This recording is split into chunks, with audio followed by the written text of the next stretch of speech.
All right. Okay, good afternoon.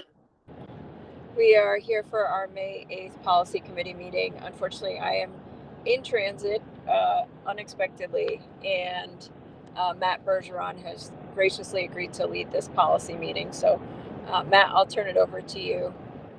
Hopefully everyone got the agenda.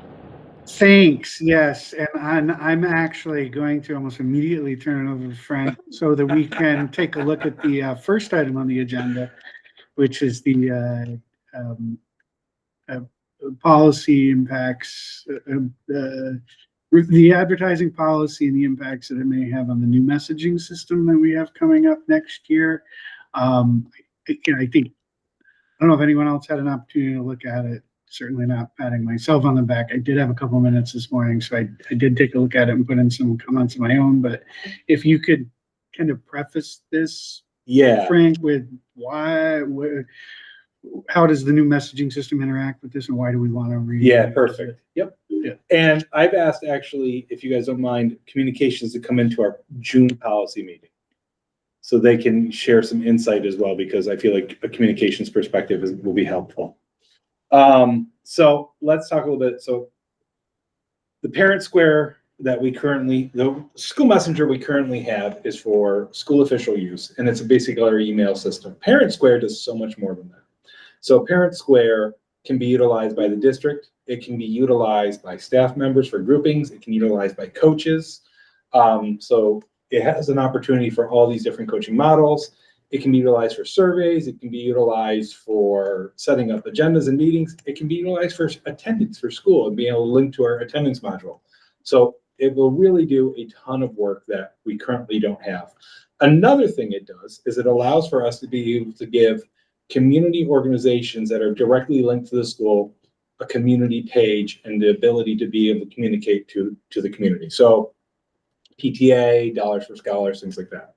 One of the things that we're finding as communications works with us is, what is our expectation of advertising or working with our community or disseminating information to our community based on web-based materials or communication? So we have a policy for getting materials out, like flyers and things like that. But if you look at our school messenger, we have PTA messages going out, we have Dollars for Scholar messages, we have fundraising messages going out for different things. And there really is no clear criteria anywhere in policy that says how much of this we do, who do we let do this, or anything. So the questions are arising is, where are our limits? And that, communication was saying, as we're setting these frameworks up, it'd be nice to have some boundaries, right? Understanding, how much do we do? What do we do? How much time do we put into this? Where do these things go? So that's really where this came from. And when I started looking at our advertising material and announcement policy, it really doesn't talk about web-based. And the only web-based it says it will be used on a very limited basis. And if you look at how much we use School Messenger, it is not limited. Which actually, I think, was one of my comments. Was I read, well, I think it said be used on a limited basis. And right. I'm like, well, wait a second. There's something. Yeah, use of the website should be on a very limited basis. And I think my remark was, does this reflect how it's actually been used? Because I've seen quite a bit. Yeah, that's exactly the problem, right? And then communications will say the same thing. They'll say, well, X, Y, Z group. Let's say use PTA, Dollars for Scholars. Let's use groups and booster clubs, right? Mm-hmm. All of them somehow affiliated or not affiliated with the district. Let's just use those groups. Okay. They may want to send out reminders monthly of different events going on. We may say that's too much a solicitation to our community. Where's our boundaries, right?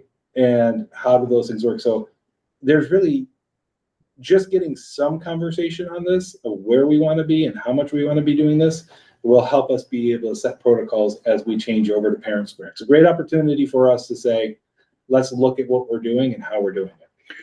When communications comes in, will they be able to give us a hands-on demonstration on how this works? Yeah. So, yeah, and we'll be able to roll it out. So Parent Square, imagine a school messenger like Parent Square, right? Except there's an app for it.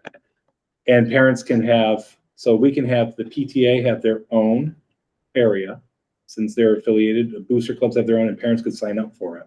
Mm-hmm. So that would stop the school messenger syndrome of soliciting all individuals in the school district. Mhm, Because right now we solicit everybody K-12, mhm. right? When we send something out, it's K-12 or it's 6-12. But it's limited on the way you're going to do it. So what we're looking at is, how does the board really want us to use our advertising abilities for outside organizations? Do we want to limit it? Do we want to have it open? Like, that really is the biggest question we have. I guess my initial thought is, and it's obviously great to start this conversation now, but can we really get into it in too much depth before we talk to communications and really understand how Parent Square works? And because if one of my first questions is,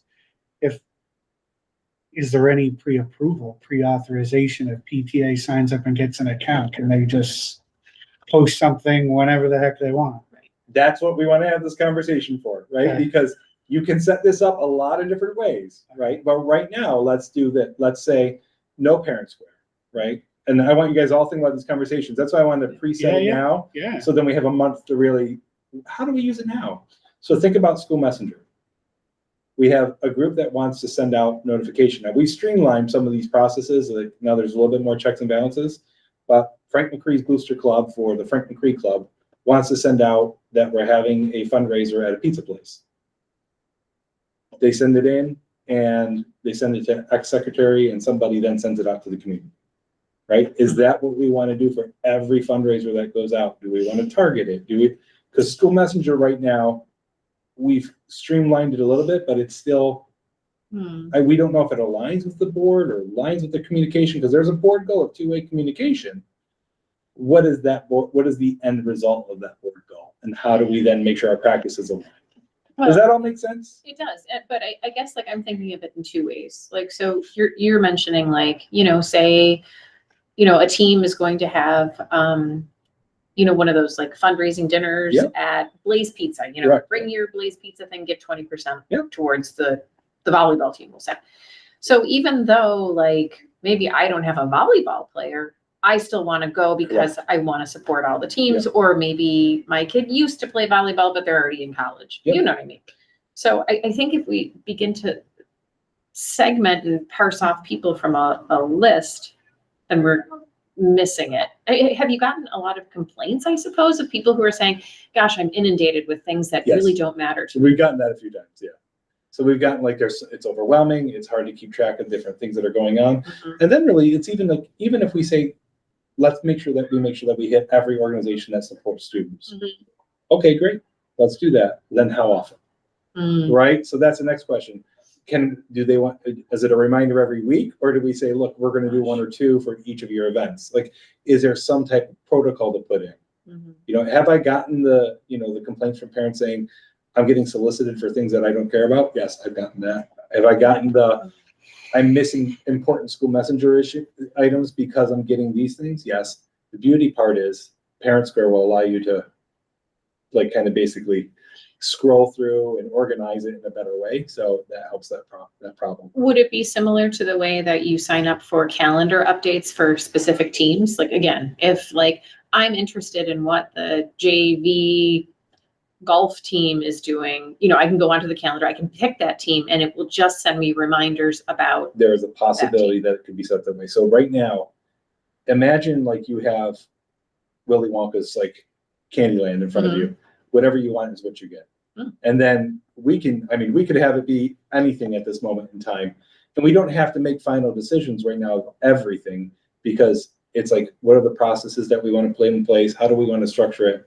We really have carte blanche opportunity with this, since we're restarting and redoing it all together. Mhm. It comes down to, I think, what is the vision of how we support our community organizations? How often should we be doing that? And then how do we structure that to make sure that it's appropriately when we do Parent Square? Because I'm focusing for the time being on the other end of it, which is not the recipients, but who gets to send. Does there need to be pre-auth? Yep. Mhm. Is there a cap on you get 2 a month? Those are all going to be really good conversations to have.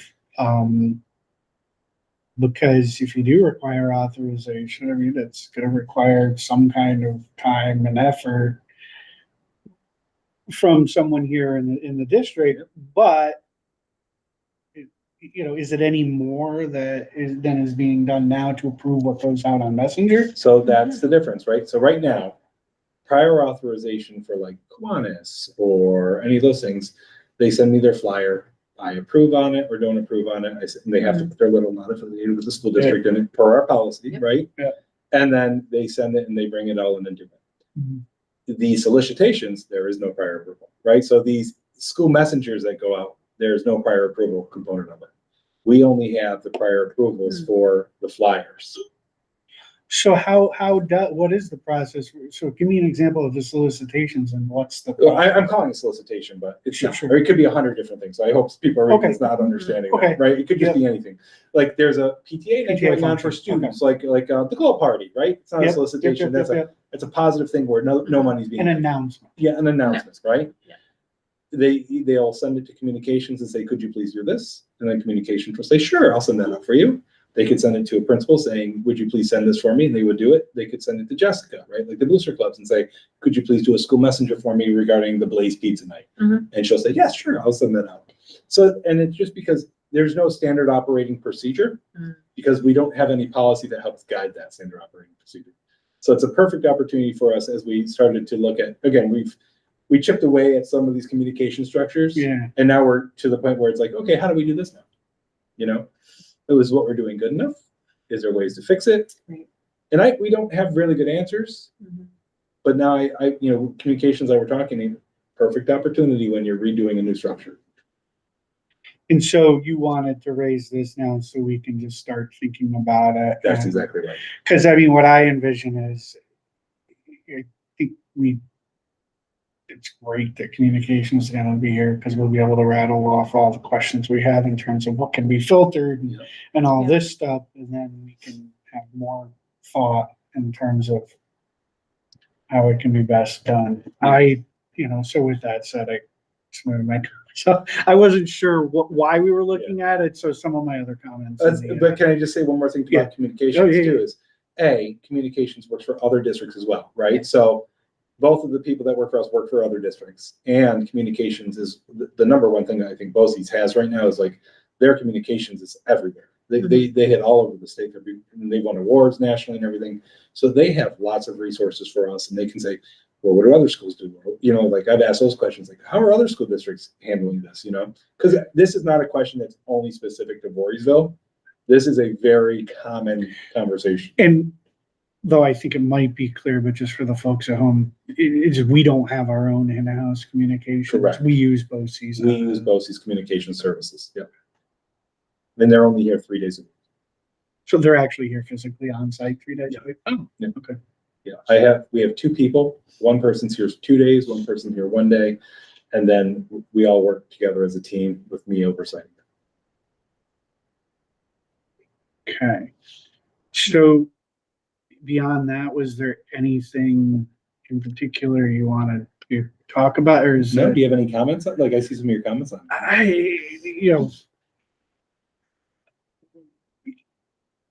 It's beyond I didn't know if we were doing like a wholesale review. I mean, I think I had some comments in there about, for-profit organizations, That has come up a lot though. will be So- restricted to and they're not gonna be sent home with kids. I mean, I'm not saying my question isn't meant, which is, kids bring home scholastic book fair things. Yeah. Isn't that technically for profit? So therefore, do we want to modify the policy to? So Scholastic Book Fair is put on by an organization that's a not-for-profit organization. Okay, That's how my that question. went. That's how, no, it's good. Awesome. I'm glad these are what we talk about, right? Yeah, so like the PTA will bring in Scholastic Book Fair as a fundraiser. Mhm. So even though they're a for-profit organization, the PTA is a nonprofit organization that's utilizing that as a fundraiser. Same with like Blaze Pizza or any of those things. Gotcha. But good question. And then just the other, it seemed like maybe we just format wise needed, maybe. It looks like the solid bullets are your major points and your hollow bullets in 15, 20 are the subheadings. I thought maybe we could. I don't know. I just pulled that one right off the website. I don't think it's been looked at in a while, to be Right. honest with you. Um, So I did pull Guilderland's just because they're a large school district, they're local in comparison. Mhm. And again, you know, they have a little bit more, it's like education services directly related to school, student health or safety and welfare, community sports. Like they articulate some of those, you know, the information materials or announcements. So it's there. They don't have it very specific to web-based, but they do give clear criteria of who gets to use that web-based or how that information gets out, which I thought I liked a little bit about that policy. Is a little bit more succinct than ours is. mhm. So, yeah, it really is just to get your thinking about it, Mhm. because I don't think this is a conversation people usually think about or like kind of put in perspective to mull over. So Frank, one suggestion, like a suggested framework for this, could be recycling the categories of our building, like our facilities use policy. And I would also want us to think about doing this as like a subscription basis, where like when someone, you know, goes into their parent choice portal, they can select what types of messages they would want to receive, potentially aligning with the different categories of the facilities use policy. I think that's great. I'm trying to find a way to make comments on my own document. But here it is. RJ, I'm just gonna add some of your comments that you just said, so we have that. Yeah, thank you. And then just for my knowledge, will this parent, what I forget what it's called, parent choice? Square. Parent Square, sorry. Parent Square, will this also allow us to create like registration forms, submit student absences? Like, can it serve as a holistic communication Yes. portal? Yeah. Yeah, I think that's, I know I pushed for this, so thank you for exploring it. Yes, you did. I think it's going to be. And yeah, no, it does. It allows us to do so much more. So Guilderland, Bethlehem, everybody uses it. So these are districts that like The Parent Square. Parent Square. Yep. BKW uses it. I have teachers that are excited because their kids' school district uses it and like are doing it. So it can streamline and do so much for us, but it does. I mean, just even think about how a parent signs up for a teacher meeting. They can literally do it through Parent Square. Yeah. All of these things can be done over. It's amazing. Yeah, thank you. I think this is, it's going to be a huge lift, not just for staff, but also for parents, and having kind of the single portal to communicate with the district. So Yeah, great. and it does two-way communication. That's Right. the beauty of this one. So School Messenger was a one-way device. This allows us to communicate, but also communicate back, right? They can have, like, so let's say our coaches, right? Perfect example of this, or extracurricular advisors. They do not have a way of communicating holistically with our families like our teachers do, right? You know, many times coaches have the cell phones, or they use the team captains. This is an opportunity for us to do that. And what it does is, let's say we have, you know, an emergency or something happening on a football field at 5:00 at night. And we want our coaches to be aware of this. We can send out information to our coaches, and our coaches can immediately do a Parent Square right out to our community and to those kids that are on their team specifically. That's huge. Mm-hmm. Those parents then can respond back via that, and it's all on a school sanctioned item, right? So FOIL and all those other things, all of it comes into play. Mm-hmm. Yeah, that makes sense.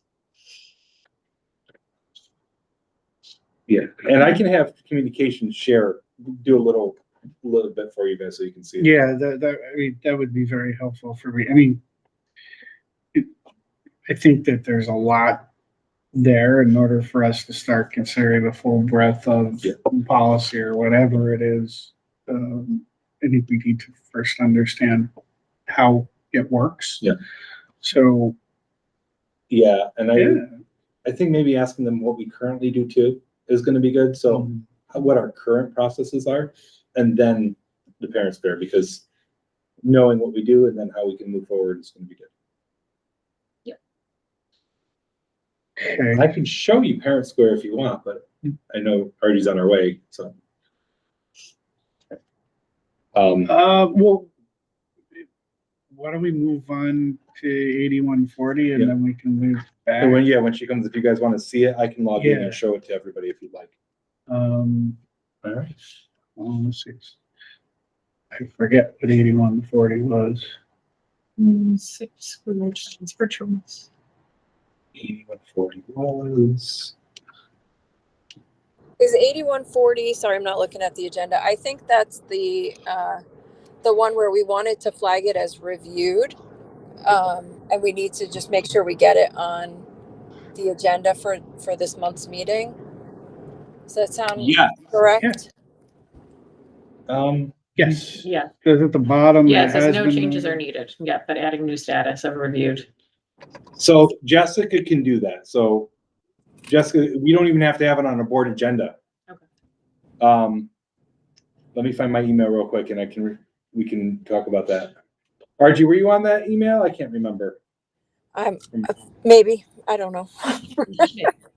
I know there's a lot, right? Hold on one second.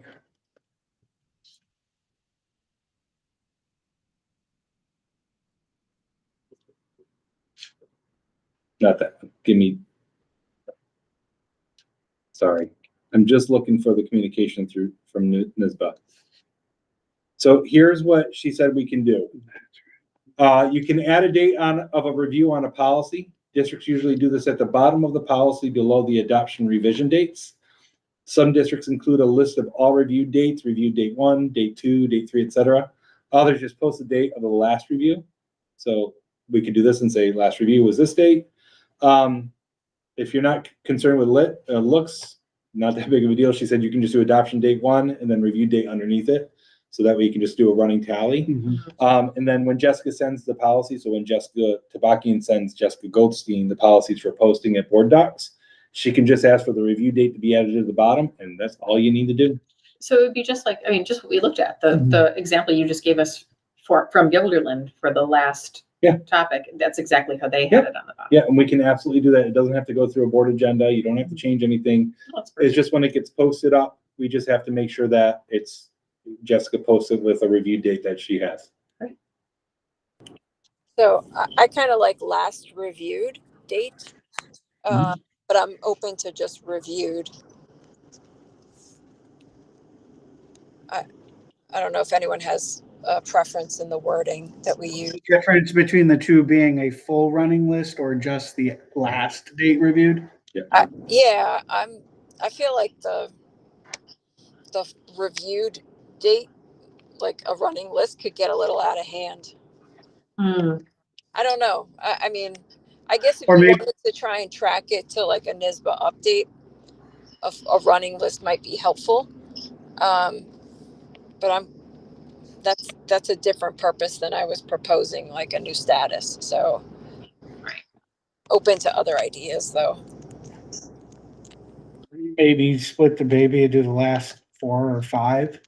This district does that. This is what Barbara was just saying. So maybe just the last 4 or 5, so yes, it doesn't get out of hand, and you just bump the oldest one off the list. Maybe. I really don't feel strongly either way. We might not have to deal with it for a while because it'll be at least 3 years. I don't think we're going to be seeing policies that often. Yeah, I think that's a fair point. I think we can, for our purposes, we can probably just start with the only, the last time it was reviewed, and then go from there. Yeah, so with that model though, like we would be adding, like I assume we don't want to go through and add a last reviewed date to every current policy, or do we? Because that's a whole lot more work. My suggestion would just be from this point forward. Mhm. Like if like 8140, we reviewed it, it's perfect timing. Let's start with that one. Then every time afterwards that we review one, we do it. Yeah. Eventually you'll catch back up to the ones that you already did. I mean, the Right. other thing I would suggest is because it's all right now within this year, maybe Jess could do it I mean, because there isn't that many that we've done it. I mean, we have our agendas for this entire I don't school think year. we've done many reviews yet. Yeah, so I mean, like, at least we could say that we started it in the 24-25 school year. And anything that's been reviewed can be listed.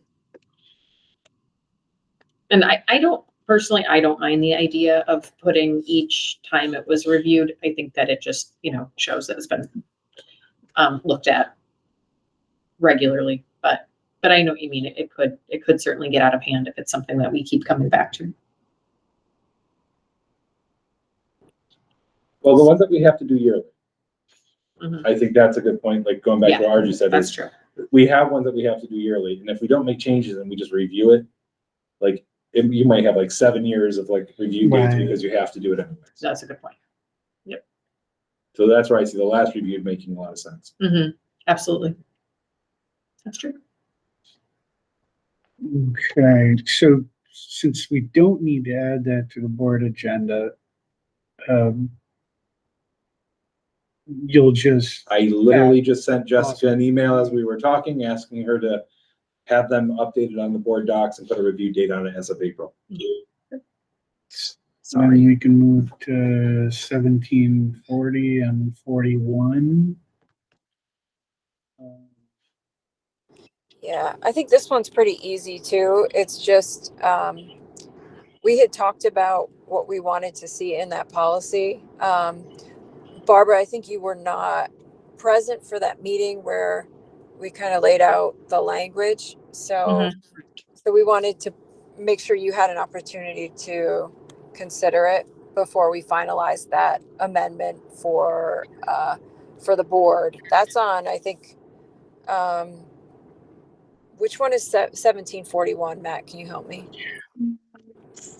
1740 is relationship with public schools. I think 41 is the reg. Not if there was not. Non-public. No. 1741 is homeschooled. Yeah. Oh. So the issue there was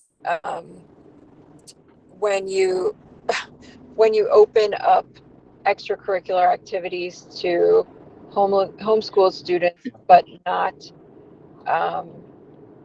others, like other non-public school students.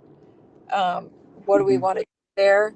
We had, I think, settled on language that Ryan, our school attorney, had helped us with that would build some discretion in for the district, and include a caveat that this was only allowed as space permits for the particular program.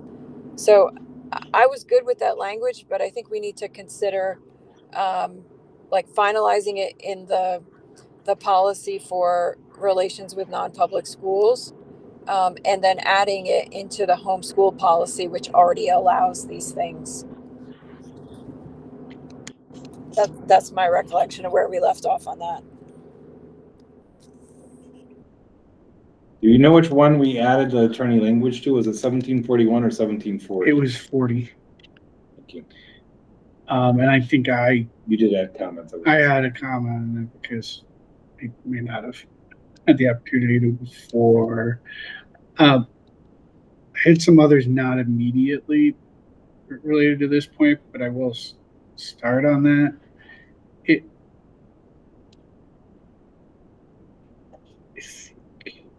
Barbara, you might be you're on the NISBA one with me. I am, yep. If you want to go to the draft. Ew. Sorry. No, I did the same thing. Okay. Oh, I do. Yeah, Yeah. I see. Yeah. Go ahead, Matt, where you want to start? Gosh, it's just the view that I have is not.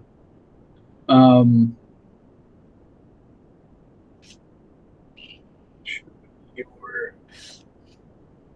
edits. Where was your edit about? Well, that's what I'm trying to figure out. I Committee. thought I put it in there, but I don't think I see it. I think I had it in the agenda at one point. I think I pasted the language into the agenda. I could be wrong about that, but I thought I had it there at some point. Is it where you had said at the discretion of the board and while space? Oh, there it is. Yeah. Yes, yes. So it's not in the policy, it's in the agenda. Okay, so here we go. I'll read it real quick. Mhm. So we'll add at the discretion of the superintendent and as space permits, which was one of Matt's suggestion, by the way. I'll also add language in extracurricular activity section 1741 to allow the superintendent to make rules, regs, etc. to carry out the policy. Right. Which is there. Yep. Oh, yeah, it is. There it is. Okay. Yeah. So it actually is. Oh, it is there. It's at the end of the first bullet, Yep. which it just, this is probably picky one on my part, is that the addition is after that sentence, comma, at the discretion of the board while space permits. I don't know why we're saying the board there, because it already says at the discretion of the superintendent. Yeah, I don't And- think we wanted to say board. I think we had said we wanted it to say superintendent. Right. Okay. Board doesn't want to be involved in this. No, Right. No. That was exactly. there's no board in it now, though, is there? Well, the sentence above the bullets, the last Oh. sentence says specifically, the board will permit non-public students to, and then it has the bullets. And then in the comment that was added on March 26th, there's comma at the discretion of the board while space permits. I think that that's just redundant from what's already been put in there. You want to just take that out? Yeah, the margin comment. I mean, I think I now see that the actual bullet's been edited to say at the discretion of the superintendent and while space permits. That to me is fine. I would agree. What is in the draft is. Right. Yep. Yeah. I agree. And then my comment on the next one. Can we go back really Oh, quick? yeah. The paragraph above that, the board recognizes that students attending non-public schools are not entitled to participate. It says select an option. What option are we selecting?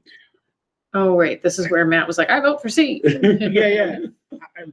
Mhm. I mean, it's either residents of the district, non-public school is located in the district, which I understand is, So we don't really. we don't have any, Right, but we could in the future. Right, I could mean, it in would the be future. reviewed again, I'm sure, but. and C is both. So you want to pick Sue? So I don't see why not. It's up to you guys. I just want to make sure we delete it. Right. Pick the right one, that's all. Thoughts, Archie? We had this issue come up on the unsafe school choice transfer policy. And I think we opted to like take out the parts that were not relevant in terms of not a non-public school located within the district. So I would do the same here. That's a really good I point. remember that now. Yeah. Fair enough. Yep. And then we said if we ever have a non-pub come back, we'll fix it. Mhm. So we want A. Yep. Yeah. Okay. And then while we're in that paragraph, I'm gonna just fix it as we do it. yeah. That paragraph starts with the board recognizes students attending non-public schools are not entitled to participate in interscholastic or intramural sports. This may just be me. Do we want to, are we okay with just a declarative statement like that? Or do you Or- want to put like the regulation per Or regulation? just say, I don't know, what is it? Is it law? Is it regulation? It's state Is it- regulation. Say regulation? This may be just more of a kind of a learning question for me. Do we typically just make broad declaratory statements like that in policy and we're okay with it? Because if we are, I don't want to change. You know what, even if we have been doing it, I think in like that line of remaining like transparent and explaining to people who might not be familiar with it, it's not just what you're saying. Yeah. We're not putting down an edict. We are looking at a policy that is not dictated, but that is told to us by state mandates. I mean, we have to follow. That was why the comment I put, because if I'm reading this for the first time as a non-board member, I'd be like, why? Okay, well, the board says they recognize that they can't, participate. Why is that?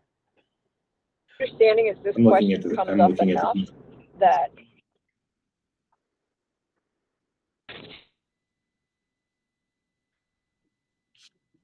I'm trying to figure regulation now so I can just, I mean, we could just link it to it. I mean, think I don't it- know if we need to cite the actual regulation. I mean, I might even be okay with under state law and or regulation are not entitled to participate. I think it'd be great if we had a way to cite it, just because, Cool, okay. you know, I mean, it's just thorough, Yeah. you know? Just want to make sure. I'm just trying to find the right link here.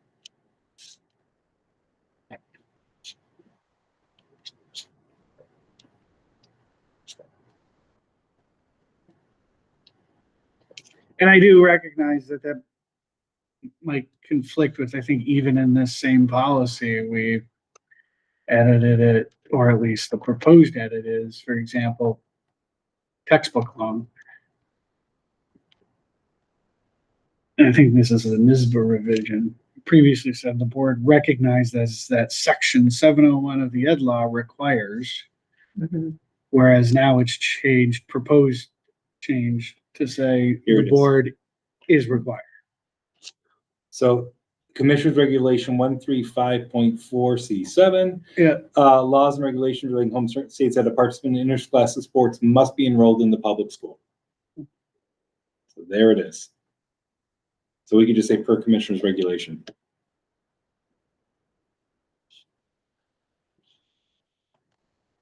Good Did with I that. hear? Oh, I just wanted to make sure I found it before we even said per regulation, that at least we can find it. did you want to put in a specific site, Barbara? Or, No, I mean, if, you know, as long as we're saying that it is, you know, not like at our decision. it's, You right. know, it is because of something specific. Right. I mean, I do see above in gray, you know, where it's talking about like the new note, like it does talk about that, you know, you can say that, you know, the quotes at the bottom, permitted under district policy 1500. But I don't know if that like makes sense to, you know, like cross-reference it to our 1500. The FAQ I'm looking at actually aligns with everything we've been discussing. Mm-hmm. It says, may students instructed by their parents or in a non-public school, such as activities, club sports, and intramurals, commission regulation directs that a participant, not saying regulation, Mhm. in an honors class must be enrolled in the public school. CR 135.1 directs that a participant in intramurals must be enrolled in the public school. However, children educated other than at the public school may participate in school-sponsored club activities. It is recommended that each Board of Education establish a policy to this effect. Hence the policy that we're doing. Mhm. So, all kind of lines. So maybe if we can just say the board recognizes that students attending non-public policies are not entitled under New York State, or just commissioners' regulations. Do I put a comma under commercial regulations? Sure. Hey, Archie. Hey,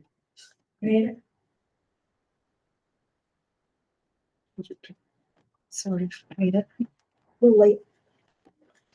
Better late than never. and then the other questions I had were, do we want to put this for the band? Don't we want to add the same caveat for space permitting? Because it's, Well, here comes the question. Band is not an extracurricular activity, Mm-hmm. right? Right. Yeah. And neither are the music lessons. Right. They're not And they are extracurricular. credit bearing. They are credit bearing. Mhm. So if these activities are considered to be extracurricular, not credit bearing, or graded, so they're not. The only thing that we have here that is not credit bearing, that is a music course, is jazz band. Other than that, this is moot. okay, So I don't know if we even want to put it in here. Like, I remember talking about that before. Now, participate in band or receive music lessons, and participate in music theater, right? But that's considered a club. Mhm. Do you really need the second bullet? Because jazz band is considered an extracurricular club. Yeah, If it's covered by others, then I would say no. Yeah. I think it's covered by others. Anyone else?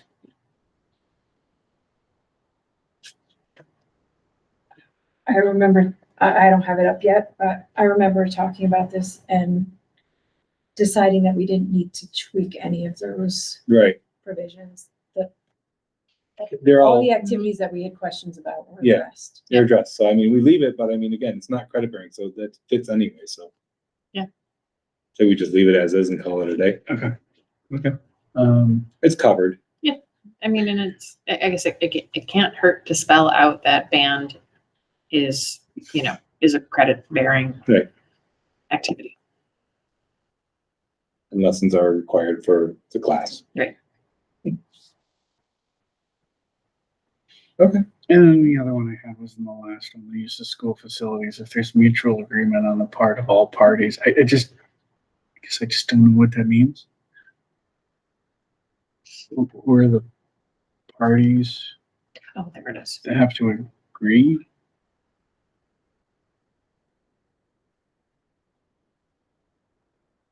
Yeah. Sounds like make it better.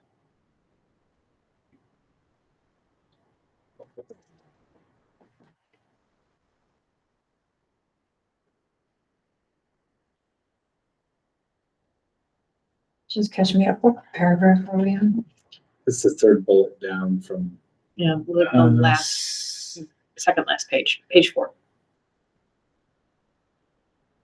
so I'm racking my head on this. So let's use an example. Mhm. If I have a student who wants to use our weight room and come after school to use our weight room, but they don't go to school here, maybe that's what they're talking about, or they want to use our library, or right, or they want to use our track. Like, I mean, we don't really monitor that, but you know what I'm saying? I Yeah. think, is that what they could be mentioning in this bullet? Yeah, and the first part makes total sense. It's not until we get to if that who's the mutual agreement kind of. So I think it's got to be with the person who oversees the building, right? Like, if a kid wants to use our weight room, I would say they would have to speak to our athletic director or our building principal or a director or someone to say, do I have permission to come in and use the weight room at this time during this time frame, right? Yep. Again, our tennis courts and our track are outside, they're open to the public, but inside library, right? Like if we had a career center, as I mentioned, those are things that maybe non-pub school students might not have access to, and they would want to come use it. They would have to have agreement from somebody to come in. How about if authorization is given by the appropriate administrator? I don't know which cities have them. Yeah, Use school facilities such as the library, career information center, and gymnasium, about with appropriate authorization. Same, it's just Yeah, it's tweaking the what you same said. thing. Yeah.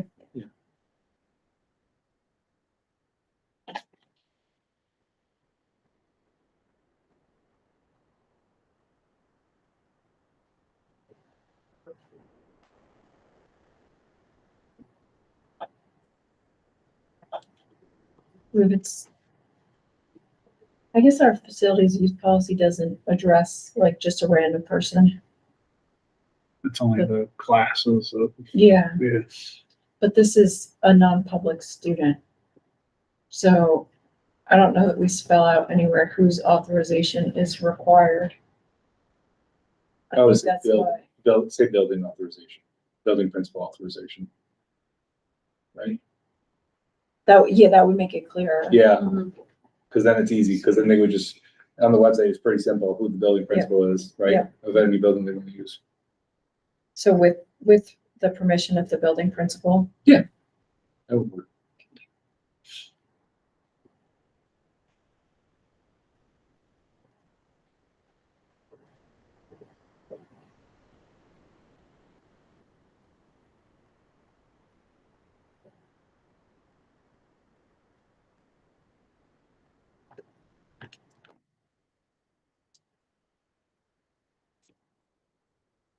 How's that?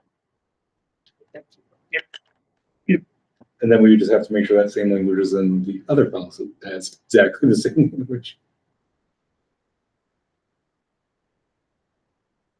If any of you are ever looking for it, I don't know the word, the phrase. I don't think it's mnemonic, but any helpful way to remember the difference between the two principles Mm. I is think I that got it the right, building right? principle is always your pal. Oh, Yes, that's that's- nice. I can't even remember. Stop to I thought that, Yeah, I I always know. thought that in elementary It school. goes a while. Yeah, I Yeah. think so too. Yeah. Okay. All right, so now we need to copy this paragraph into 1741, right? Yes. Yep. Yes, I think cross-reference. some of it might be there. I think it is, yeah, I think it is. I think we need to just tweak the agreement of the parties. Yeah, and the space limits. limited. Yeah. What about the other two cross-references, the 4321 and 8413? They're just below it. 8413 is transportation to non-public school students. Just because they happen to like be listed as cross-referenced along with 1741 underneath. Ooh. So I'm just wondering if,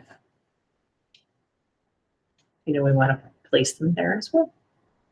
So let me just create our draft here first for 1741, so we work off of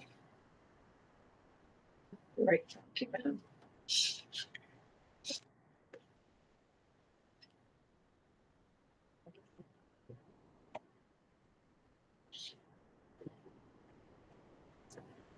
Okay, so for school students is 1741. Wait, I'm sorry, Barbara, are the cross references in 1740 or 1741? It's 40. in 1740. It's on page 5, just below those bullet points that we were at. So, I don't see 8413 in the shared.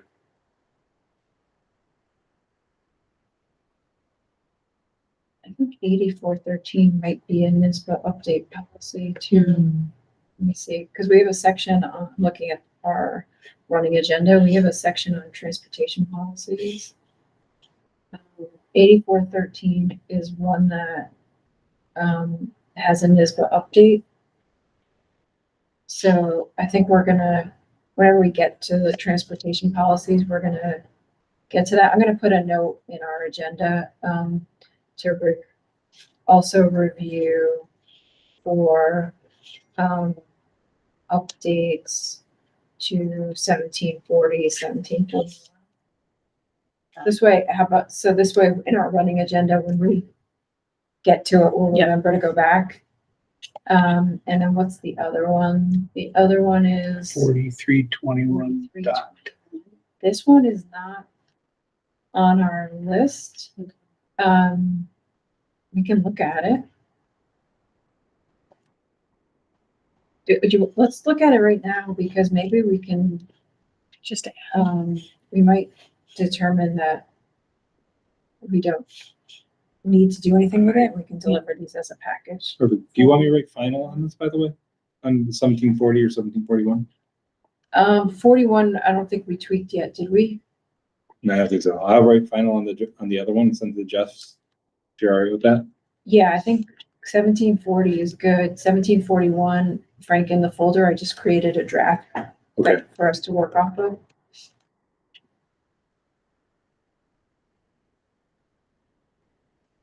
So,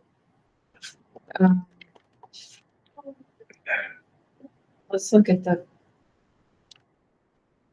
I can see why the cross reference, but I don't think.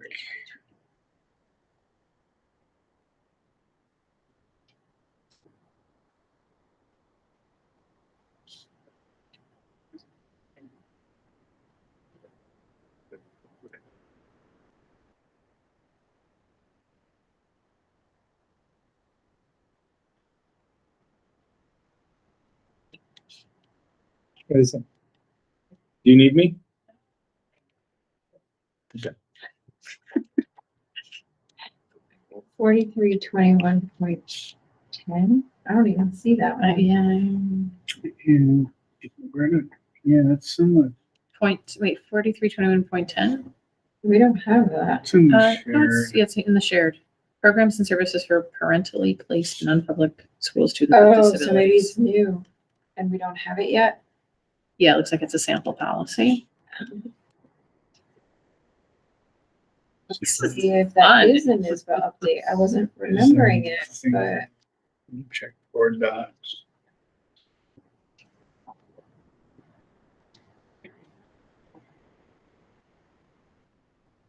No, we do not currently have 432110.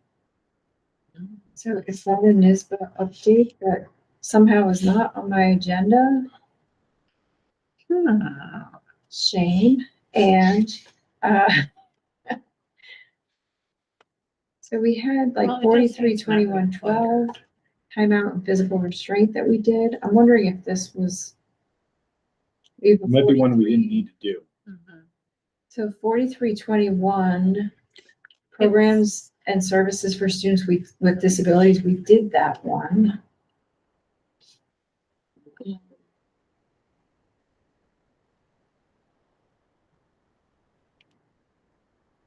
Yeah, the only section we do not have is dot 10.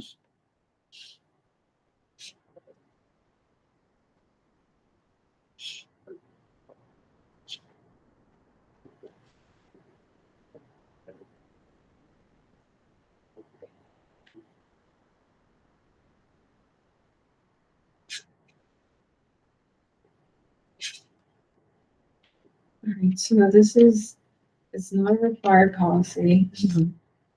It's a local policy. It's kind of lengthy, so I don't want to make us rush through it. We could put it on for future and also then, just like the other, remind us to double Yeah. check the cross-reference. So why don't I add 432110 to our agenda?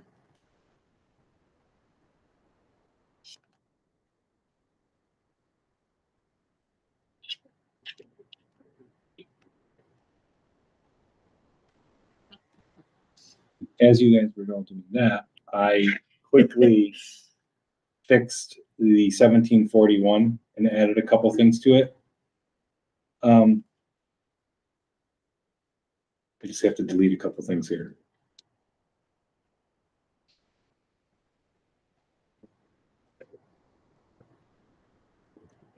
I did not do that right. My apologies.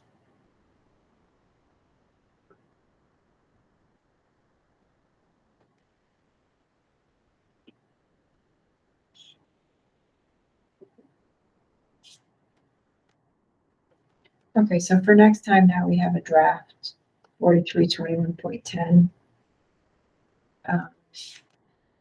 Sounds like our June meeting is going to be kind of busy if we're having communications. Yeah, I know, right?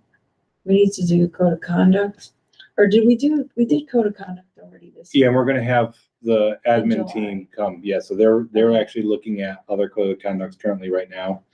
And they're looking at how other school districts are doing it, and they're creating a draft that they want to share with you all. Okay, Yeah. good. All right. So, yeah, because I thought we already knocked that one. We did, yeah. Yeah, We'll do it July. Yeah, okay. So we have time. Yeah. Then we also have our other required review policies, which I'm not sure if there are ones that we did not, I don't know. We have to look at. we're gonna have to go through. I think we've got some of them already. We did. Code of conduct, I know we did like at the very beginning of our school year, starting in July.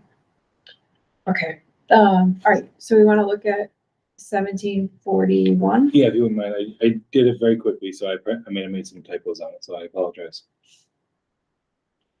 Okay, so let's see. Specific, you underlined it? No, I cut and pasted, Oh, okay. and then I tweaked it, the language that was already there. So the board recognizes students instructed at home are not entitled. That was already there. I added under commissioner regulations to participate in interscholastic sports or intramurals. However, the board shall permit such students to participate in other school-sponsored extracurricular activities. This language was already there, as long as they can provide either documentation of immunization or medical exemption for immunization, the same can blah, blah, blah. And then I also added that and our residents of the district, because that's what we had as part of the other one. Because if they're non-pub student, if they're homeschooled students, they still probably should live in the district if they're going to take advantage of these things.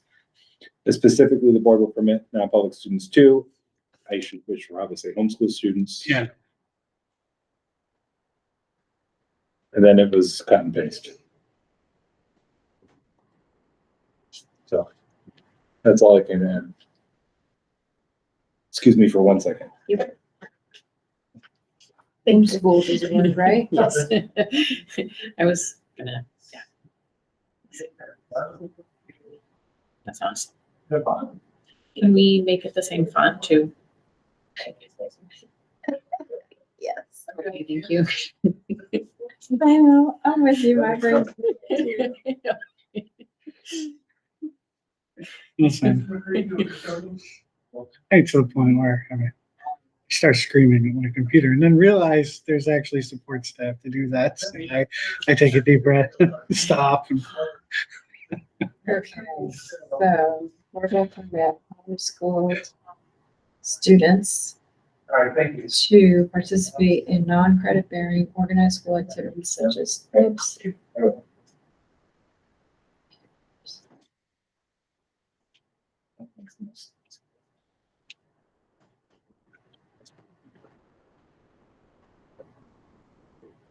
Okay, I think this works. Mhm. Mhm.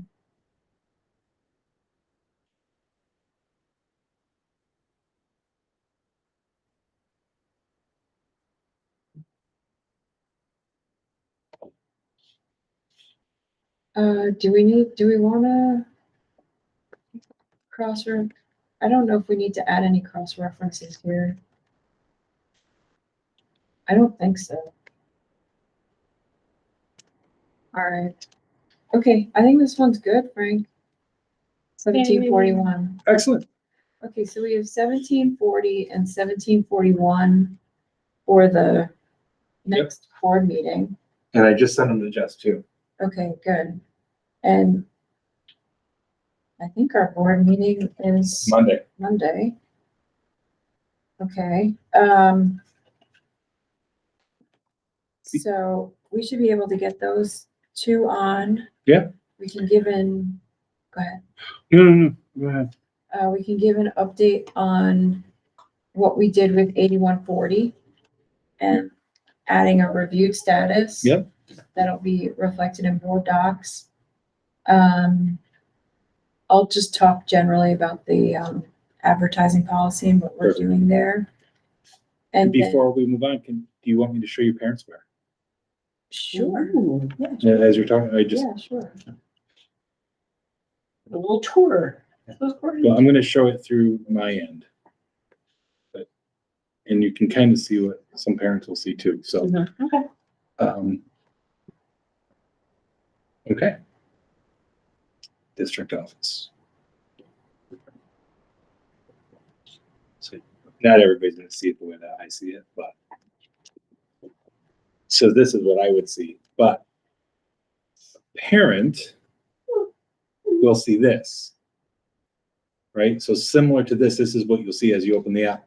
You'll have an events calendar here already. So you know how we go to the website and it's already there? It's one-stop shopping for everyone to have it. It will be all in there and you'll be able to link on it to your calendar.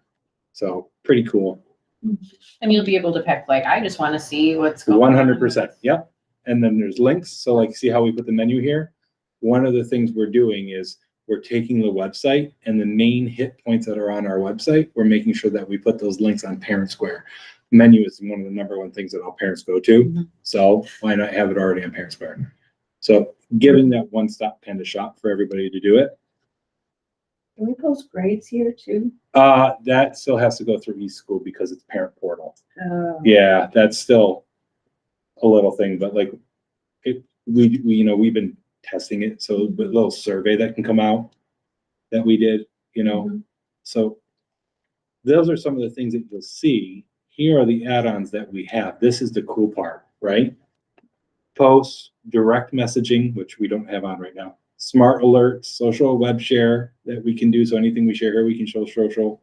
Student Square, secure document delivery for like, the time you need it. Language translation, virtual phone, files and documents we can share, like so newsletters.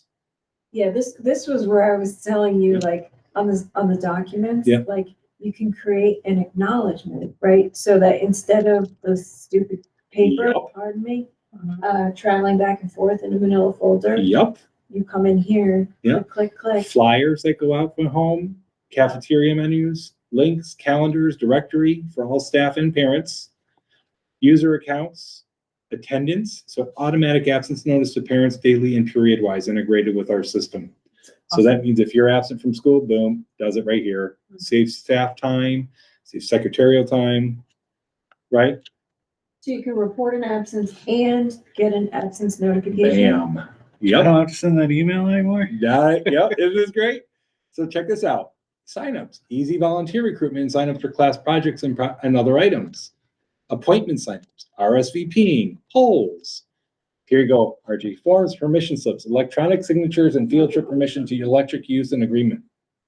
Yeah. Fundraisers, public school fund drive, create and launch annual giving fundraising campaigns. Groups, these are the ones that I was talking about. Groups allow you to reach various segments of your school community, such as committees, demographics, location-based groups. You can create a group in 1 of 3 ways. I mean, this is everything we've been talking about for the past 2 years about communication, all rolled into one specific thing. Enable community groups. But all the other stuff that preceded groups is only accessible to school. Correct. Well, it could be so again, those community groups, if you enable it, you can enable certain aspects of this too. We wouldn't enable them to have our student information system information, but But the creator of this portal must have some, like, the best settings. tons of stuff. Yeah. There's tons of stuff. Yeah. What about payments? Does this mean we can get away from like? No, so we've been, $24 every time you put $10. so we've been looking into this. So you can pay for field trips, but it doesn't stop the My School Bucks component of it. But because there's a thing that we checked. I don't remember off the top of my head because that was one of the first questions that I asked. But there is a little bit more you can do this. So it's an easy way to accept money, but it doesn't get rid of My School Bucks. But why is it different than I send in a check and now you? I don't know exactly why off the top of my head. I have to look into it. I think it might link to My School Bucks, to be honest with you. There was a reasoning because I looked in, I don't remember, it was like 6 months ago, but I was all excited and then I just got the air knocked out of me. But we can look into that again. Does anybody like My School Bucks? No, we hate it. Everybody hates it. I didn't want to be like, But again, pooling on it. one thing I want to just say is that there is a lot here. Public, we've talked about this. Yes. There's a ton of stuff here.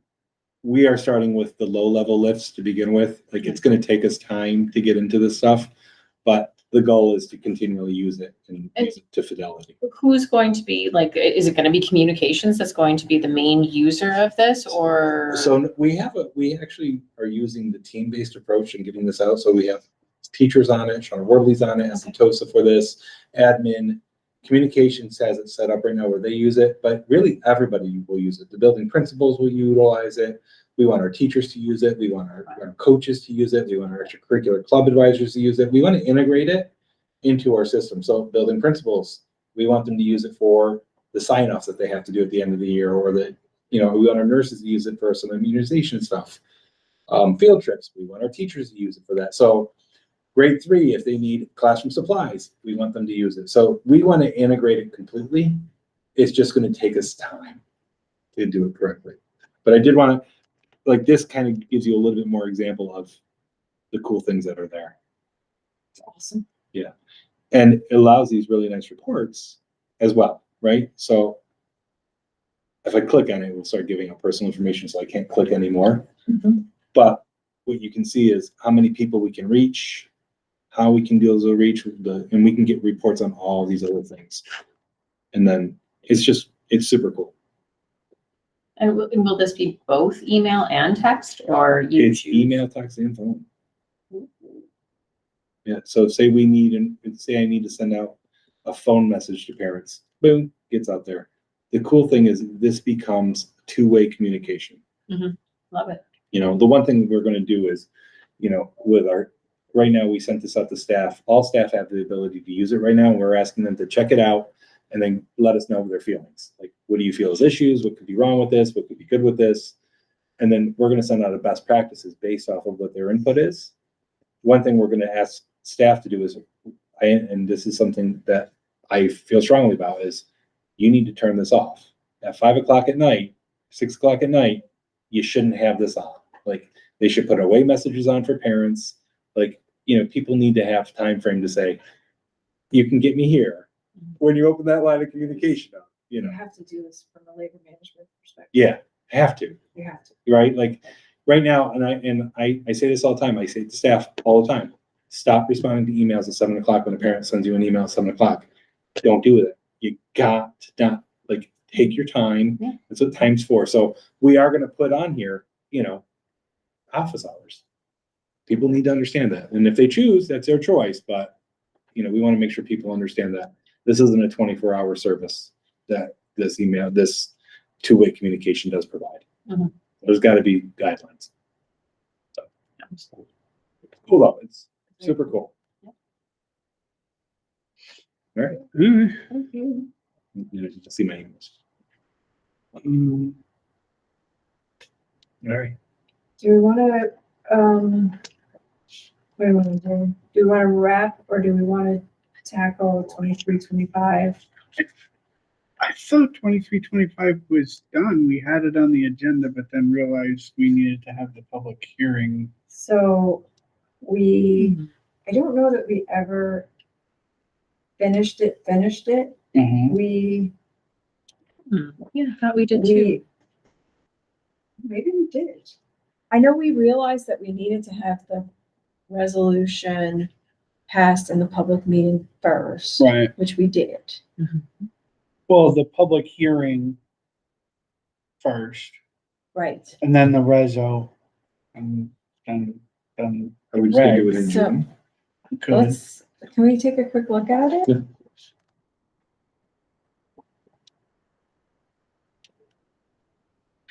So it's draft policy Yeah, thanks. dated, Yeah.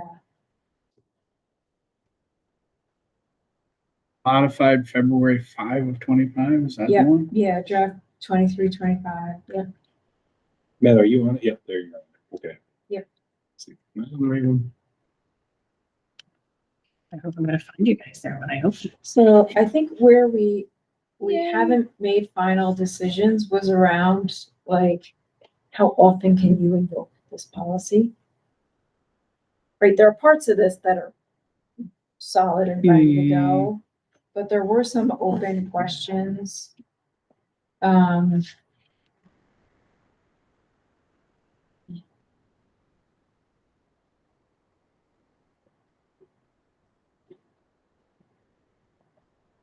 think we should finish this first thing in June.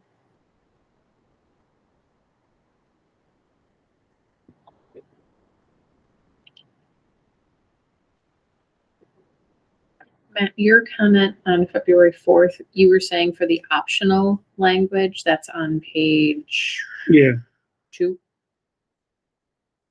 yeah, I Yeah, didn't see why we wouldn't adopt that. I think we all agreed, so Yeah. I'm gonna just edit this to take out the optional. Okay. And resolve your comment. Yep. Yeah, cause I agree, I think we talked about it, and we're like, yeah, why not?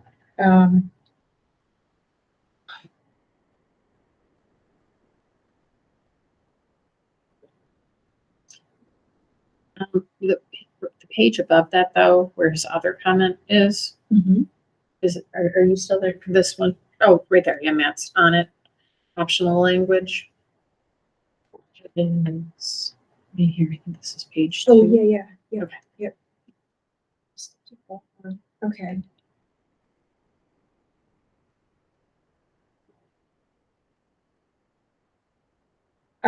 I would be fine with not having the resolution attached to the policy as an exhibit.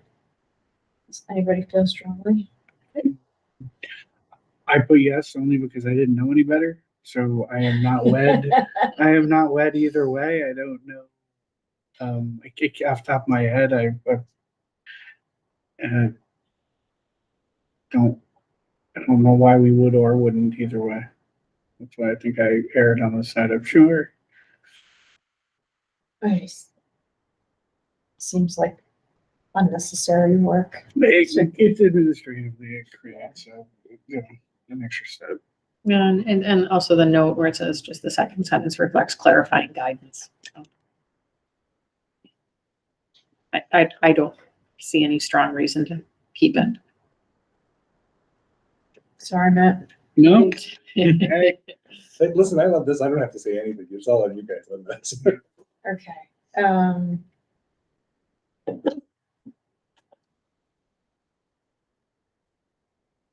Did we, I'm really losing my mind. Did we propose the resolution? No, I don't think we did. because we have to have. you have to have the hearing first and then the So- resolution on the same day. Okay. Yeah, that's the trick. So in the last meeting, we said we We were going were to, going to, and then we realized, couldn't, because that we we have to have the couldn't. hearing. so for June, June, no, can we do it in the May meeting? did you want to do the hearing first for? Yeah, like on Monday, can we do the hearing, I don't see why not. have the board vote on the resolution? Mhm. Then we should be able to adopt this in the same meeting. Yeah. If we want. I am totally fine with that. Do you want to just send Rachel to put it on the agenda? We'll send her an email because, and then I gotta get the res, right? If we do the hearing, I'm totally fine with that. Yeah, I'll send an email to Jess right now saying, you know, tentatively put it on for a public hearing. Mhm. And then the resolution. Yeah, there really is no reason. And then the next meeting we'll do the policy. Right? or we can do it all in the same meeting. Fine with that too?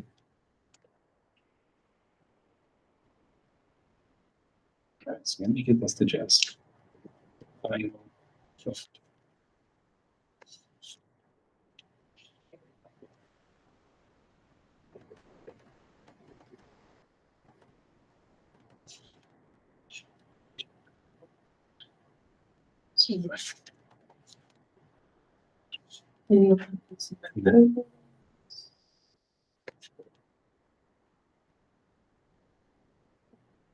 The res.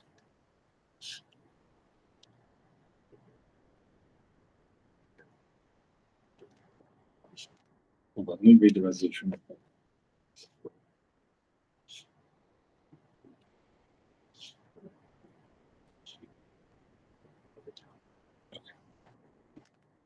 The April 7th or the April 2nd one. Which one am I looking at, Matt?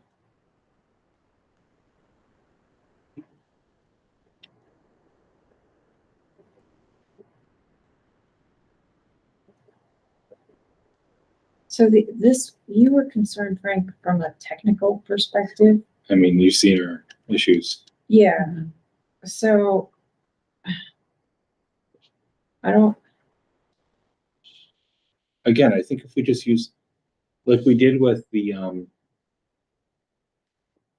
the workshop that we just did. That was pretty simple. It was a Google Meet, throwing up with this. As long as everybody's fine with it being kind of dirty, like if we need to, like it doesn't have to be amazing. It doesn't have to be this giant like show. I mean, if we can just get away with a Google Meet, that, you know, But the Google Meet allows for, but again, it's gotta have the ability to have simultaneous right. interaction. And I think a Google Meet does. it does.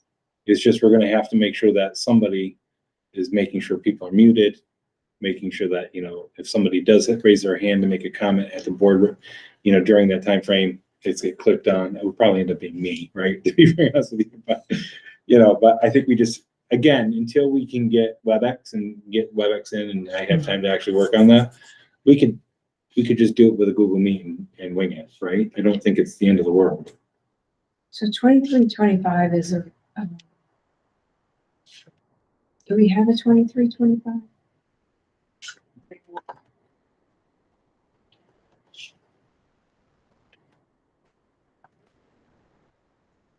We do have a 23, 25, so it's a revision. Okay. It was like October 3, 2022 was the, Yeah, I think it was like, it was looked at during like the post-COVID period. Mhm. Because there was a NISBA update then, I believe. Question for the public hearing. Can it be for the budget hearing or after the budget hearing? Uh, Because the budget hearing's on the 12th. So we're gonna have We're gonna, executive at 6, audit at 6:30, budget hearing at 7. Immediate following the budget hearing, we could do the public hearing and then go into session on this. yeah, Okay. Okay. I'm just saying it out loud because I'm like, how are we gonna organize that? I'm gonna bring my dinner that night. It's gonna be a long night. I'm gonna punt this to you. I'm sending an email to Rachel right Yeah. now, asking to add these. Yeah, and I'm sure Yes, she's gonna say yes. I agenda. don't see a reason why we really can't.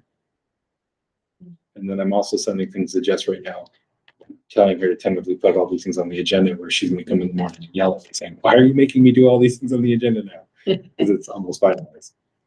Yeah, sorry. Tobacco.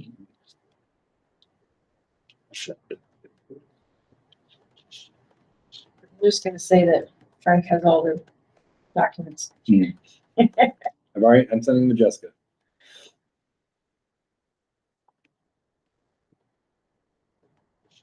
Because Ryan drafted the resolution. for Yep. us, so that's Yeah, good. it looks like they're just two different formats. There's two of them in the drive with two different dates, but they appear to be substantively the same. Okay. And what is it, video conferencing for? Of board meetings. Video conferencing, one word, of board meetings. I'm just talking about the public hearing has to be. So I'm just reading through it again, just to see if there's anything we need to tweak. So the first section is video conferencing locations open to the public. This, I think, was all good, but I'll read through it. Members of the Board of Education may attend board meetings by video conference if their location is open to the public and appropriate public notice has been given as outlined in policy 2340 notice of meetings. Such members may participate in all aspects of the meeting, including establishing a forum, discussions, and voting. Board members participating via video conference must disclose the total number of people in attendance at that location to promote the highest degree of confidentiality during the executive session. Such board members must sign an affidavit that the only people, if any, present in the room during the executive session are authorized to be there. Period. Okay. The district will make all reasonable efforts to ensure that the facility of the primary meeting site provides barrier-free access to the physically handicapped and accommodates all members of the public who wish to attend. Sites where a member participates via video conference, which are open to the public, are not required to comply with these conditions. Okay.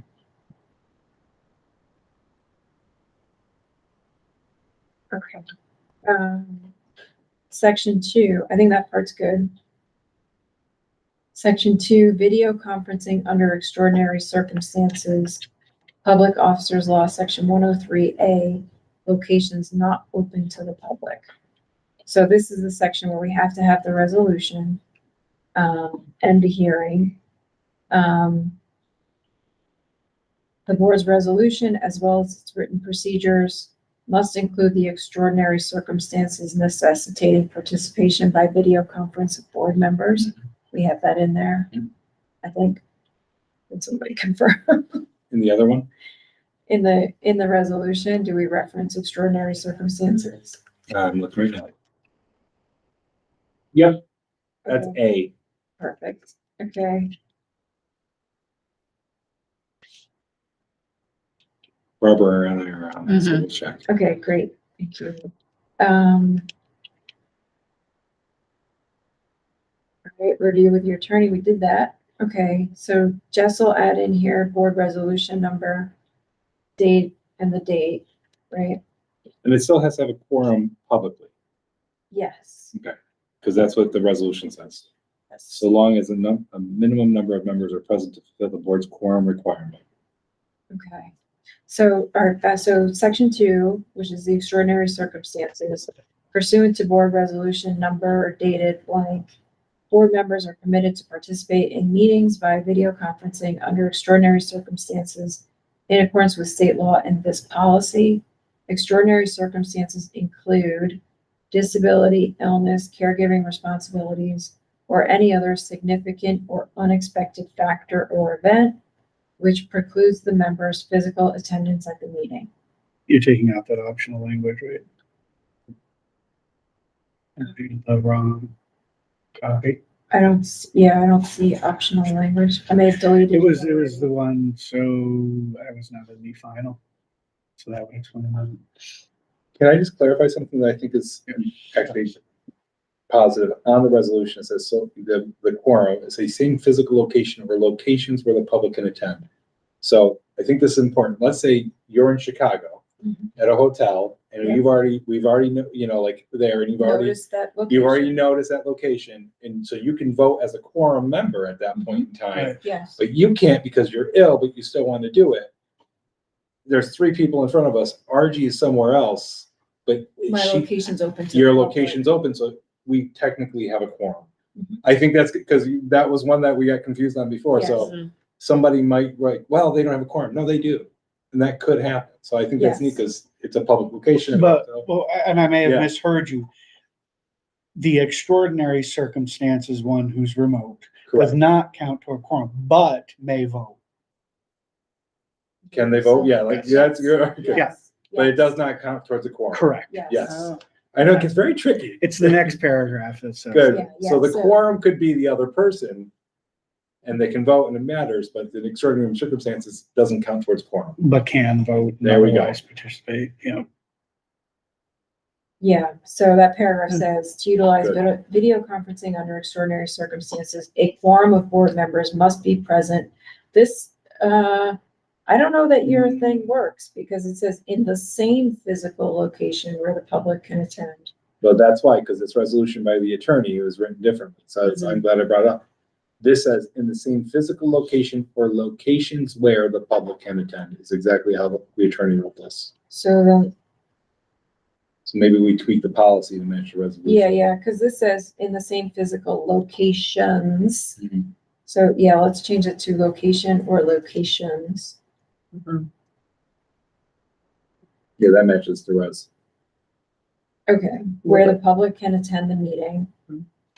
Board members, video conferencing under extraordinary circumstances can participate in any meeting, discussions, and voting, and their locations are not required to be open to the public, but they do not count towards a quorum unless their locations are open to the public. Okay, all right, that's good. This is the next optional language, which is underlined. That's staying in about members with a disability. The in-person requirement will not apply in the event of a declared state disaster emergency or local state of emergency if the district determines that such emergency would affect or impair the district's ability to hold an in-person meeting. Totally fine. Okay. This next section deals with like who you have to tell. To participate by a video conference under extraordinary circumstances, board members must notify, we have the board president or superintendent. Do you want it to be both? I mean, typically it should be, right? Yeah, I would think, right, just so you can act on it. Mhm. Um, Should be both. Yeah, I think so too.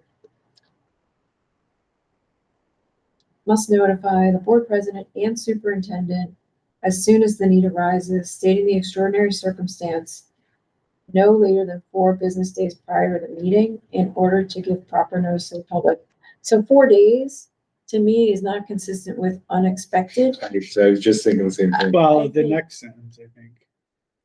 If extraordinary circumstances arise within 4 business days prior, the district will update the notice as soon as practicable. If it can't update, the district may reschedule. And I see what you're saying. I think I the think- second sentence, They clean it up. Yeah, I think it's fine. Seems like it doesn't make a lot of sense, but right, okay, it's fine. Unexpected We're is- covered either way. Okay, unexpected, but you had to give us 25 days. notice. yeah, exactly. Okay, if extraordinary circumstances, that's the sentence Matt read. If the district cannot update its public notice, the district may reschedule its meeting. Such notification may be made by any means, phone, electronically, in writing, or in person. But the board member should receive confirmation so they know the request was received and approved. Makes sense. The next paragraph is not required in the law, but it's suggested. If more than one board member wishes to participate in the same meeting by video conferencing under extraordinary circumstances, the district will consider the need for a quorum at locations where the public may attend. The district may reschedule meetings if appropriate.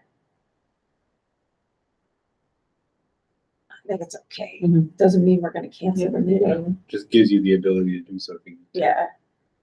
Next paragraph, the district will give public notice of meetings using video conferencing under extraordinary circumstances pursuant to policy 2340. Can I ask a Yeah. question real quick? What would be Say considered it. public notice? Do we have that written anywhere? Because It's, is public notice a school messenger? Is public notice the website? Like, what is the bare minimum for public notice? I think it's in the policy, because I Yeah. think we've looked at this one recently. We say including posting notice of the time and place of meetings on the district website. So the website is the bare minimum. Yeah, So if we don't do a school messenger, it doesn't mean we didn't do public notice. As long as it's on the website or on board docs, we're good. yeah, and this Okay. policy, we last looked at this, that same like October timeframe. Yeah. It says, if video conferencing is used to conduct a meeting where remote locations are open to the public notice for the meeting will indicate that video conferencing will be used, specify the locations for the meeting, and state that the public may attend at any of the locations. Okay. If a meeting will be streamed live over the internet, notice will indicate the internet address of the website streaming the meeting. Yeah, I'm just I gonna think figure, Yeah, Yeah. I think this one's, you're just gonna have to figure out if I can do a link on, like, I'm wondering if I can do a link on the calendar. If when I do that, it's just easy enough to just link it to the calendar and someone goes right there and makes it simple. I'm just trying to find the easiest way to be in compliance. I'll figure it out. okay, so let's get rid of that hanging parenthesis there. And one other thing real quick is when we do this, RG, would you mind, after we do the resolution, when we get to policy, having Jess make an amendment before we approve the policy that under number section 2, we have to put in it pursuant to the board resolution and then dated. So that has to be added to the policy before we vote. Yes, okay. I'm making it. That's all, because the policy has to have that in it before we Yep. vote on it.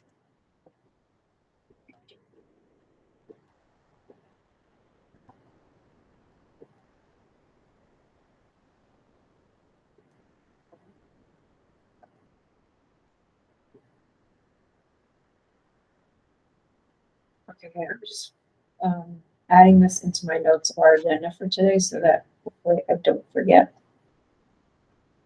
Yeah, that's always on there. Okay. All right, let's go back to it. Written procedures governing video conferencing under extraordinary circumstances must be posted on the district's website. They will be.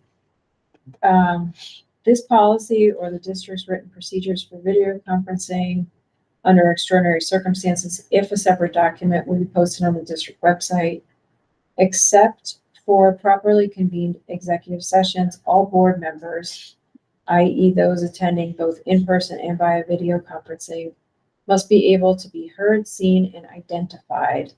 For example, their first and last name shown during the meeting, including all motions, proposals, resolutions, or any other matter formally discussed or voted upon.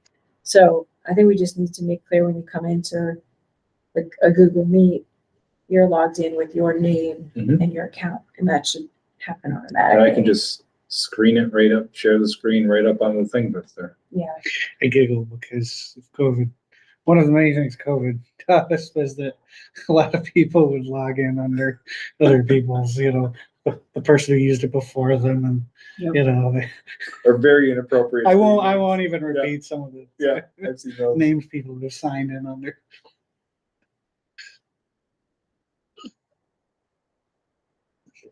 Of course, if you haven't checked it out, there's a pretty notable clip that made its rounds where an attorney was making a court appearance, and We had the we get the filter. cat filter, oh, yeah. and he kept repeatedly, "Judge, I'm not a cat." I still to this day can't believe that it wasn't scripted. That was Oh, sorry. So there's a note in here that talks about, requiring an affidavit about, what happens in executive session. So this note,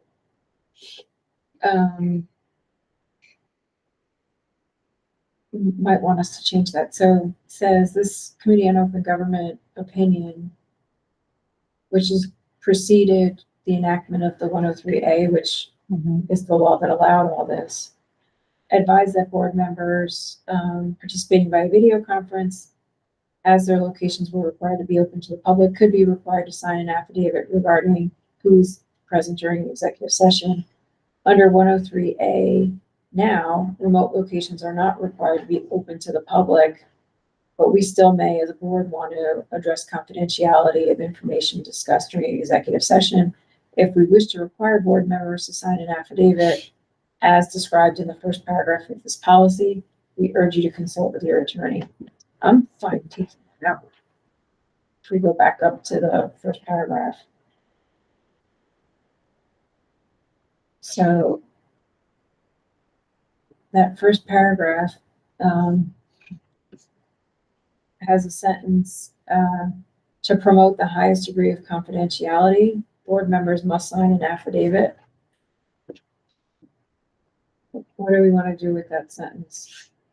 We don't need to have it. And we don't need to have the process around signing of affidavits about who was present during the executive session. I think we are all already bound by the law to protect the confidentiality of things discussed in executive session. It seems like there's not, I mean, that's only for if you really distrust people. I mean, you're all adults and you're all professionals. It doesn't make sense, but. Yeah, I think it comes out, and let Matt, do you? I don't have a Barbara? problem taking I it don't out. have a problem taking it out.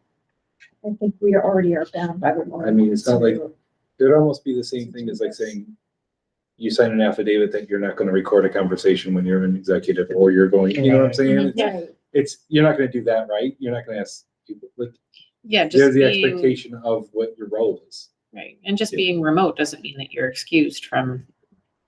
Right. Right. Yes. I mean, the reality is if someone's participating remotely in an executive, and if any of us have a reasonable basis to believe that anyone else is in the room, we can always ask. Exactly. It's. Yeah.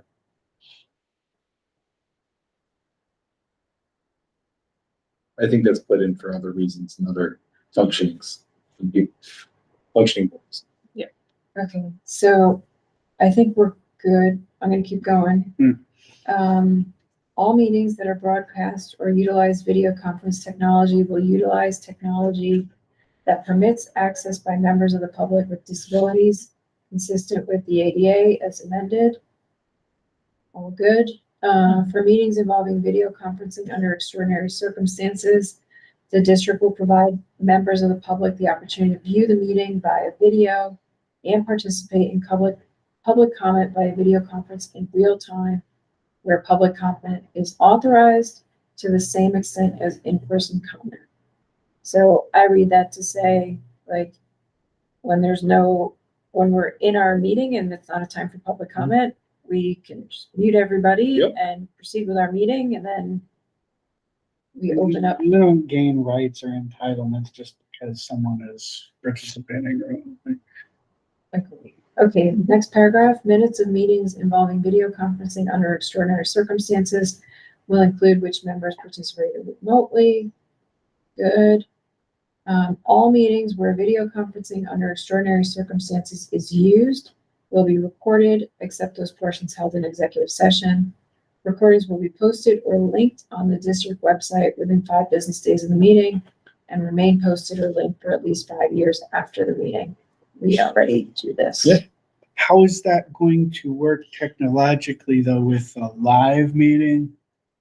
And because I'm presuming that the Google Meet or the WebEx session has to be recorded as well. Will that be? Yeah, so what I would Screen just and end up, screen? well, honestly, what I would just end up doing is just taking the Google Meet and having that just be the meet for the night. Works for me. You know, Okay. again, it doesn't have to be the best, highest quality. It's just, Right. it's gotta do Okay. it. So, and I would just say, I One mean, of I'd the have them do both, to be very honest with you. Mhm. Because what ends up happening is, say the Google Meet craps the bed, right? And Mhm. I don't get the recording right, but the WebEx, but the, you know, the fancy thing that we have for board meetings records it. It will still have whatever I presented up. I will already Sure. have the people conversation. So Yeah. I think it's a safeguard, but I would probably just default to the Google Meet to go on the website. Okay. Good question. All right, we don't have to transcribe if we're posting a recording, so I'm gonna delete that sentence. I think this is good. Perfect. Mhm. Everybody good with it? Mhm. Woo-hoo. All right. All right, thanks for staying a little longer to get this one done, but yeah, this will wrap up in our agenda section, the board policies section. We had a whole bunch of It's board good. policy updates, so this was the last one remaining in that group, so that'll be good to get that done. Yeah. Yeah, that's great. Okay, so we've got a lot for June. We're gonna have communications. We're gonna have, remind me, what am I blanking on? The, required review list. Mhm. We've been kicking around the valedictory. We should hit that. We should take a look. We should get back to that also. And then as far as other like groupings of policies, we have a grouping that I've put together on transportation policies. We also have a grouping on like some security policies. Mhm. So I'll defer to the will of the group in terms of which group we plan to tackle next. Are we gonna meet in the summer? If we can make it work, unless you guys want to take the summer off, but I would say we keep going. I also think we should, I mean, if we can make it work, Yeah. let's keep going. Well, we're gonna have July, we'll have a new board, Mhm. right, and new committee assignments, so. That's true. But I was just thinking if we were gonna be able to hit July, I think maybe the transportation would be a good one to do, because then if any changes have to come out of it, we have time to work through it. That is a good idea. Okay, That's kind of why I was asking if we're gonna work it. Transportation makes a lot of sense because we're doing a lot of transportation work. And we're switching over to the new system and everything else, so. I think we could get those, if we all like did our homework ahead of time, I think we could get those all done in one meeting. Perfect. Okay, let's Cool. plan for that. Good. All right, so Which ones are transportation? I know you said you have a grouping. if you look at 8, it's under my future meetings, potential topics. Mm-hmm. I have, number 8 is transportation. Aha, Mm. I see you there. All right. Okay, Would you be fine with me giving Amy Potts access to that shared folder for these? Yeah, you can give her the Yeah, whole list, and that'd if be she great. wants to join us in July, Yeah, Mhm. I think that would be pick a good. date that we can all be available. Assuming we all are, assigned to policy Right. Right. next year. She'll, because 19A really governs the alcohol and drug testing of drivers. Mhm. And that is very nuanced DOT stuff that, like, I don't Yeah. understand completely. Matt, you're shaking your head with the 19A stuff. It's interesting. Yeah, if Annie can look at these. Yeah. And, either join us or provide any feedback, I think we can get these all done in one meeting. Perfect. Okay. Yay. All right, homework. All right, All right, I'll stop recording. thanks, Frank. Yes, thank you.